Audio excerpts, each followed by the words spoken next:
51 পিঠের এক পিঠ সতীপীঠ অট্টহাঁস। সেখানে একটা পুকুরের মধ্যে মানে কত বড় বড় মাছের মানে চাষ ঠিক নয়, এটা পুকুরে সবাই মানত করেছে, এখানে কেউ মাছ ধরে না। কত বড় বড় মাছ এবং মাছকে খাবার দিলে হাতে খাচ্ছে, নানা ধরনের খাবার, যে খাবার দেবেন সব খাবারই খাচ্ছে। দেখুন তারই কিছু দৃশ্য আমরা তুলে এনেছি। এবং এটা অট্টহাঁস সতীপীঠটা হচ্ছে বর্ধমান ডিস্ট্রিক্ট। ওটা নেমে যেতে হয় বর্ধমান ডিস্ট্রিক্টে। আপনার বিরিয়ানি খাওয়ানো নিরল থেকে যেতে হয়, নিরল বলে একটা গ্রাম আছে, ওই নিরল থেকে যেতে হয়। নিরল থেকে 3-4 কিলোমিটার। খুব সুন্দর জায়গা, খুব পবিত্র স্থান। সকলে দর্শন করুন এবং মনোরঞ্জন করুন। আর মায়ের ভোগ প্রসাদ ওখানে খাওয়ানো হয়।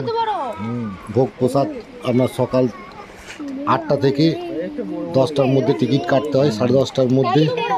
তো টিকিট কেটে ভোগ প্রসাদ খাওয়ানো হয়।